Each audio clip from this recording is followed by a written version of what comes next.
Okay, so before we can create an authentic sales process, we need to first understand the framework of a sales process. This is understanding the buying decision and understanding how you actually take a client through this buying decision process.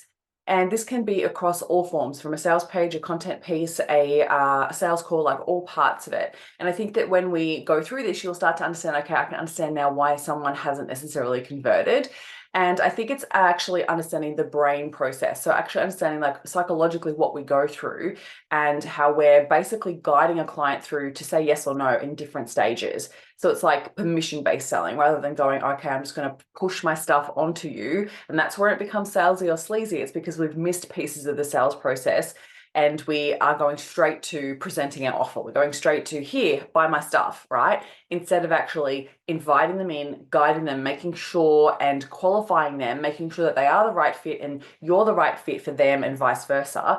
And then taking them through the objections and understanding the process. And then by then gaining commitment towards the end. So I'm going to go through each phase. And so the way that I think about this is understanding like the different representational systems that a client has. So the way that our brain processes information, the way that we learn information is through three different processes.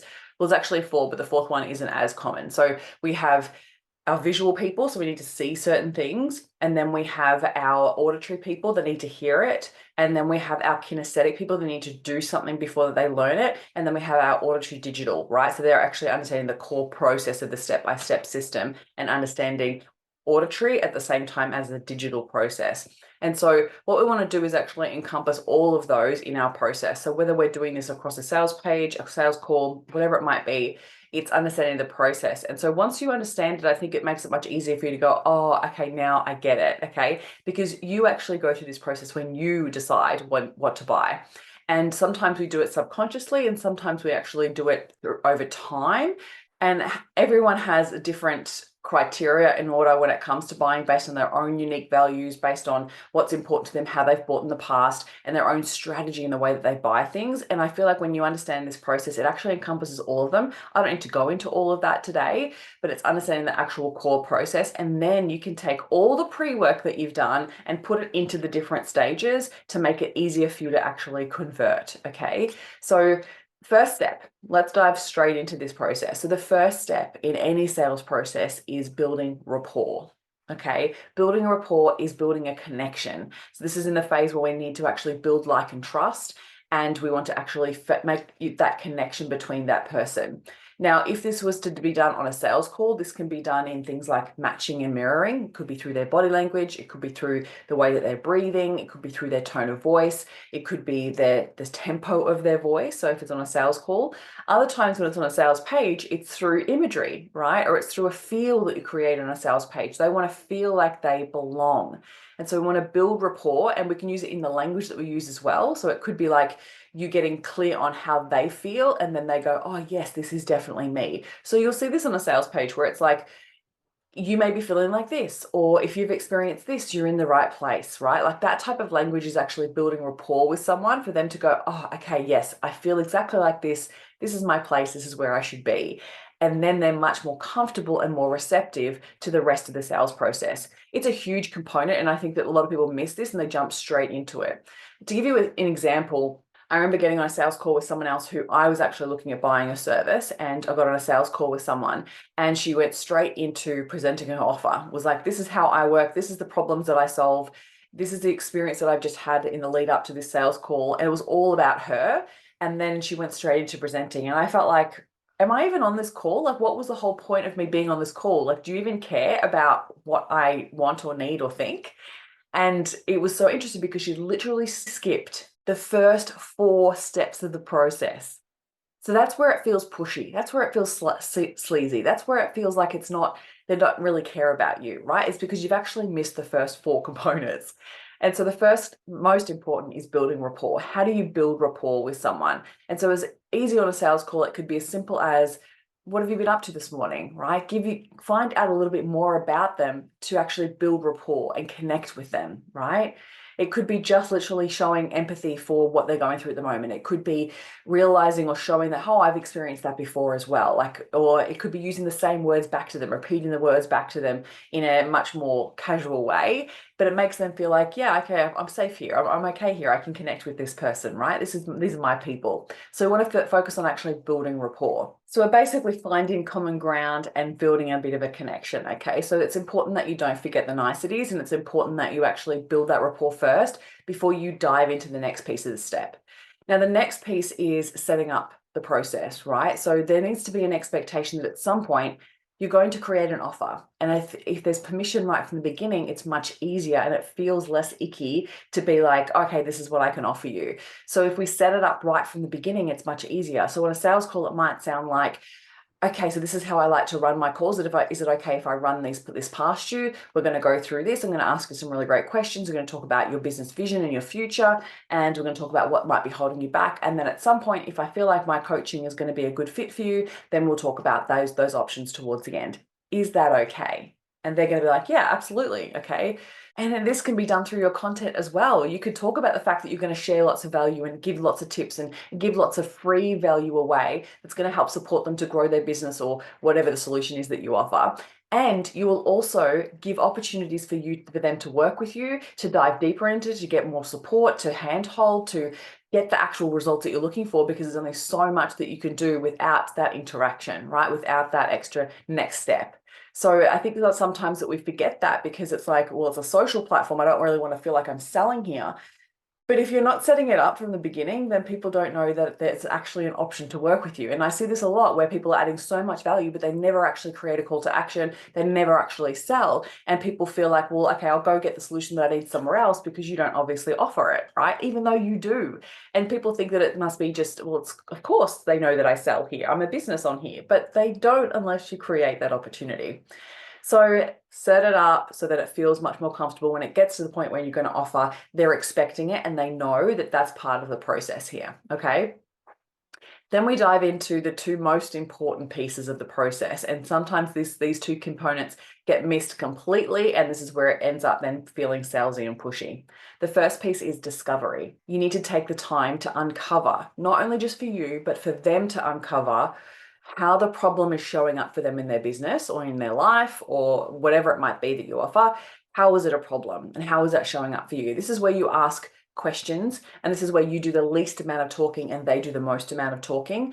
Now, this is the same thing. So you are gaining information on, if it's on socials or on your website or on your sales page, you're asking questions and they're like self answering. And so people actually do this in their brains anyway. If you ask any question, the brain will answer. So when you do that on a sales page, people are like self-selecting. They're like, yep, this is me. Yep, this is me. Yep, this is me. No, it's not, blah, blah, blah. So it's actually getting them to have that decision-making process go through the next phase. And so if this is on a sales call, then you want to start to ask as many questions as possible in relation to the problem that you solve or to the desire that you offer and why it's important to them. And so there is a sales cheat sheet that I've created that I'll actually put below here, and you'll see this is delivered in Elevated as well. So I'm not going to go into it in too much depth, but your pre-work will have also helped with this. So with your pre-work, those questions that you asked, we want to make sure that you're tapping into those core issues and the conversations that they're having and the value pieces. So once you've uncovered the value, you want to actually ask questions for them to articulate to you why it's important to them, how it's showing up for them, why it's a problem, like all of those types of questions. So then they can actually have the self-awareness to be like, oh, I see how valuable this is because she's asking questions to this extent, right? And a lot of the time, you know what the answers are going to be, but that person needs to actually articulate that for them to have the self-awareness because it's their decision-making process, not yours, right? So you may like in your mind be like, oh yeah, that's definitely that. But they may not even be aware of it. So you need to actually communicate that, like this is how this is showing up and how does it show up in other areas of your life and how is it a problem for you? And like exploring this and doing that discovery phase is super, super important. This is where they actually go through that self-selecting awareness phase where they go, okay, yes, actually this is more of a bigger problem than I first expected, or I really don't know much about this at all, or I really do need help with the solution. So they're subconsciously going through this as you're asking the questions, okay?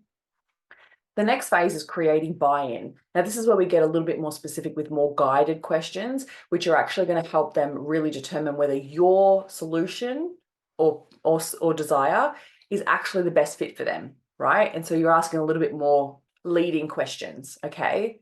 So it might be specific to the problem that you're solving. It might be specific to the solution in the form that you're delivering it. So it could be if it's a course, if it's a program, it's a workshop, it's a product, then you might be specific to, okay, so if this was delivered in this way, would that suit you? Yeah, so actually asking to make sure that you're actually gaining buy-in. So this is where you're actually tapping into super powerful questions that are highlighted specific to, one, your objections, right? Two, the value in your unique selling position. This is where you actually ask those guided questions where it's specific to, let's for instance say, have you ever worked on your mindset before? Or have you ever worked on your business before? And where have you worked with someone before? How has that worked? How did you have that implemented?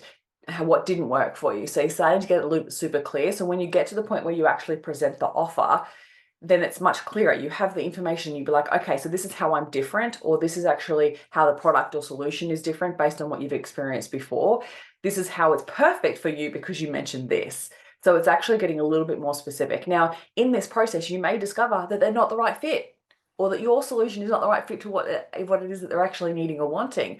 And that's where you actually get to be super honest and transparent and be clear of like, okay, this is where actually I'm not going to present the offer because what I'm offering is actually not the right fit for them. So I'm going to refer them on, I'm going to recommend them to somebody else, or I'm going to recommend a different product or service. And I think that this is super in integrity when you do this, and people really value that when you're super clear. I've had multiple calls with clients where I'm like, I just don't know that I'm the right fit for you because what you're really looking for is this specifically. And that's not what I do. I'm not a copywriter. I'm not a social media strategist. I'm not a marketing strategist. Like, you're actually looking at those core things, and that's what you really need in your business right now. So I'm going to recommend you on over here, right?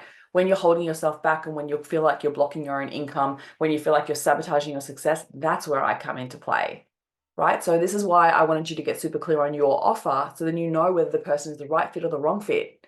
And it's the same thing that happens on a sales process, on a sales page, that you're actually guiding them through self-selecting. This is for you. This isn't for you if, right? Like, you're actually getting really clear so then they can decide, okay, is this the right fit for me or not? Because you don't want to get to the point where you actually present your offer when they're not the right fit. And that's why it feels icky. So you want to actually honor your own intuition and not offer a solution if you know it's not the right fit.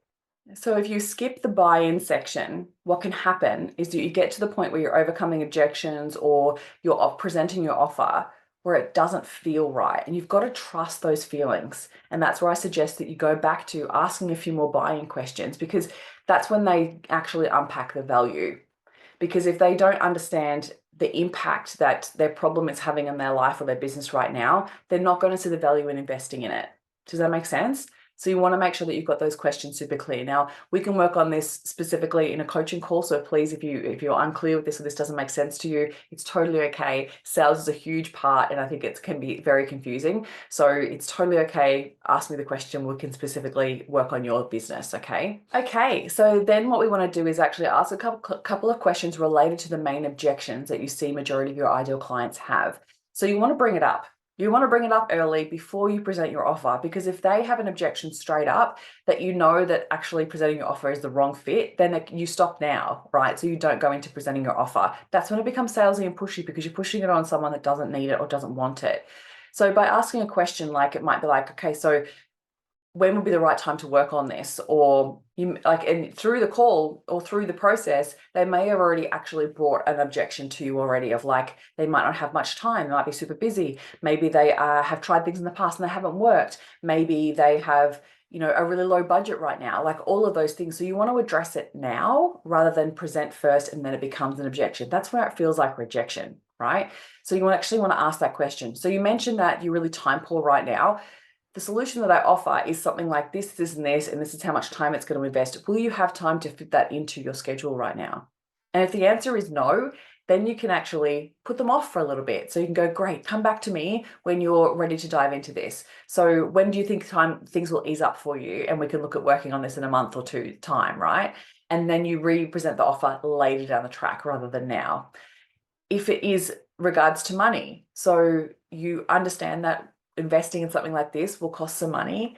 If you were to work on this, how would this actually make you money? Would help them gain clarity around, oh, okay, by working on this, investing in this is actually going to help me make money. Or it could be the opposite of like, well, if you don't work on this now, what's it going to cost you? Or it could be exploring things like you mentioned before that you have quite a tight budget. Obviously, investing in this does cost money, and it is something that will help support the growth of your business or the growth of your lifestyle or whatever it might be that you offer. How do you see yourself investing in something like this? And that's when they actually will self-select and they'll say, oh, actually, you're right, it's not the right time right now. Or they may say, well, actually, it's really important to me. So I've been setting money aside, or I'm going to set money aside. I really want to know how much it is, but so that I can invest in it at some point. And so that way you can have that conversation now rather than going to the point of presenting the offer and getting rejected later and then being unable to actually overcome the objection at the time because it's become a bigger objection after you've presented. Okay, so bring it up earlier. Have the conversation about it first before you present your offer. Super important. Do you see how important these two pieces are? So that discovery phase, if you didn't have all that information, then you wouldn't be able to gain buy-in. Asking those specific questions that are really in relation to what it is that you're going to offer before you offer it, so then you can overcome those objections now before then stepping into the presenting your offer phase. Okay. The next phase is presenting your solution or your offer. So getting super clear, this is why I asked you to practice it first, getting super clear on how you practice it based and deliver it based on what they've said to you previously. So you're actually relating it back to their experience. That's when they feel like you actually know them really well, and you know that the solution, they feel so comfortable in the fact that you're like, oh, this is the right solution for me. So it makes it much easier for them to make the decision to invest. So you want to actually present the offer based on things that they've said and actually articulate. So this is going to be a good fit for you because you said this. This will be a really good fit for you because you said this. It works this way because you said this. Like an example of that would be, you mentioned you're really quite time poor, so the modules in this course are only 30 minutes a week. Do you feel like you can fit that in? Yep, absolutely, amazing. The price point actually has different payment plans, so that actually can suit you with regards to your budget. You mentioned that you were really finding this was really challenging because you didn't have much of a step-by-step process. This is going to give you that step-by-step process. So you're actually articulating specifically to what they have said previously in your solution or your offer. Make sense? And then you want to actually talk about the investment. So you want to give simple and clear instructions on how they purchase the product. If it is unclear, or if it comes across too uncertain, or if it comes across where you haven't given them time to think, then is where it creates that awkward phase. That's when it creates that awkward phase and they don't know what to do. Because if you've given them too many options, so I suggest no more than two, right? Upfront payment and payment plan, or it could be buy now, pay later, or it could be there's so many different ways you can do it, but just two. Think about how you can just give two options. If you give too many options, people actually don't buy at all. They get confused and they don't know what to say yes to, whereas they're coming to you because you are the expert. So I would clearly articulate that this is the best offer for you. Articulate that this is the best specific solution for them, right? So this is what you would suggest. So rather than going, oh, well, you've got this option, or this option, you want to go, I would suggest this. You've got two ways to pay for this, all right? Two options to pay for this, two ways to start now, rather than going into 3 or 4 different options. Again, confusion always ends in indecision. So please don't go down that road. So present your offer, give clear instruction on how that they can invest, and then ask the question. Before we step into gaining agreement, you need to get clear on the questions that you're going to ask. So it might be, how does that sound for you? How would you like to get started today? What will work best for you? Where will be the best time to start? Does that meet the requirements? Is that what you were looking for? Can you see this working for you? There's so many different closing questions that you could ask. And then you want to ask one question to decide what those questions are going to be. Ask one question and then quiet, right? You want to give them space to think, and you want to give them space to figure out how they're going to pay for it, and then allow them the space to answer. If you keep talking, you end up talking them out of it. If you keep diving into all the reasons why, it feels salesy or pushy because you're not giving them space. So give them space. Communicate, this is the upfront payment, or there's a payment plan of this. How does that sound? What would work best for you? And then quiet. Right, let them speak. They will tell you what they need. They will tell you what's coming up for them. They will tell you what they think is going to work best. They will come up with another objection that maybe you need to help them overcome. And I think that what the most important piece is there is when you're in that gaining agreement phase is that you actually embrace that objection. Because if they've shown up for you today on the call or they've shown up on the sales page, you want to directly address those objections. Otherwise, they leave feeling like things aren't met and they leave feeling uncertain. So you want to actually address it. It might not be the right time right now, but when will it ever be the right time, right? Like I think some of the things that we think that we need to really work on, we know it's the right time because it's coming up for us right now, or that the problem is actually getting bigger and bigger. And if we wait any longer, it'll get worse, right? So, or it could be like, yes, you're right. We need to have that time set aside. So how can you make that work for you? And so you're actually starting to embrace that objection. So you want to agree with them, and then you want to embrace the objection and help support them through it. Now, if you're in scarcity, you as the salesperson, if you are in scarcity, that is really challenging because you're fearing not receiving the money, you're fearing the rejection. So you want to get into your client's headspace there, right? How do they feel? Because they ideally wanted the solution. They got on the phone with you, right? So maybe what you offered was actually not the right fit for them. Maybe it was the upfront payment that felt like too big, and then they were like, "Oh, I'm not really sure how that can work." And so you want to actually address it. So you would agree and then ask another question. So if they say, "Oh, look, I really don't have the money right now," you might be like, "Okay, yeah, you're right. It is a big investment and it is a big decision to make, and I want you to make the right decision for you." And so I'm just curious, is it the upfront payment that feels too much, or is it the payment plan that's out of reach right now? Get clearer. And they'll be like, "Oh, actually, it was the upfront payment." Like, great. So could you do the payment plan? That way you can get started now and you don't have to worry about it as much. And then you actually helping them make the decision, because it's really, if they really wanting the solution and you have the best offer for them, then that's a perfect fit, right? So you want to guide them into helping them make the right decision, but the right decision for them, not the right decision for you, okay? Because if it's not the right time for them, you want to leave them feeling good at the end of the call rather than feeling like, "Oh my God, I didn't say yes, and then I rejected them, and then they made me feel really awkward by wrapping up the call really quick," right? So you want to then guide them, okay, so when would be the best time? How do you see this working for you in the future? Ask a few more questions to find out, like, obviously they wanted the solution. What did they think it was going to be? Does it feel like the right fit? Is there anything else that they're hesitating on? And find out a little bit more information. And then what I like to do, if it's not the right time and they actually aren't going to invest, is actually give them something to work on. So they walk away with something like they feel like they got value. So I'll suggest something they can do. They listen to my podcast, or I'll give them an opt-in, or I'll give them something to walk away with, some journaling prompts, something in particular to what the solution is that I offer. So then I also have something to go back to and ask them how they're going, because otherwise it feels like the follow-up feels really hard. So I always then, allow them the space to think and feel, and ask them if there's anything else that they're hesitating on, if it's looking to be a no, and then give them something to work on, and then send them off on their way, and then ask if it's okay if you check back in with them in a couple of weeks and see how they're going. Okay. That feels much better than walking away going, "Okay, you said no, no worries, see you later, bye." Right? We want to have something to go back to them with, because maybe they need more time to make the decision. Maybe they need to save the money up. So then they actually really want to work with you, but they don't have the money right now. And so then they might come back in a month or two. And so you want to keep that relationship intact rather than going, "Oh, they rejected me. They don't want to hear from me ever again." It's never the case. Majority of the time, most sales happen in the follow-up. So allow the space to base it on relationship and connection rather than a yes or a no answer.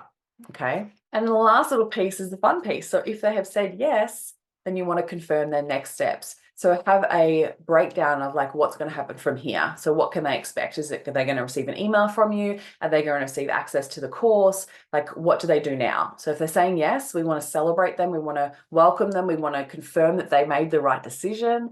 And then we also want to give them the information of what's next steps. So you may need to articulate that before you get on the call. You may need to figure out, okay, so when a client says yes, what's my process from there on out? Because that's actually the enjoyable part of welcoming them into the solution and helping them step into that next phase. I get super excited for my clients, right? I'm like, yes, I'm so pumped for you because this transformation is going to be huge and I cannot wait to see what we create together. So I believe that I'm a partner in their business. And so I celebrate them in their decision and then give them the next steps. So feel into what feels really good for you.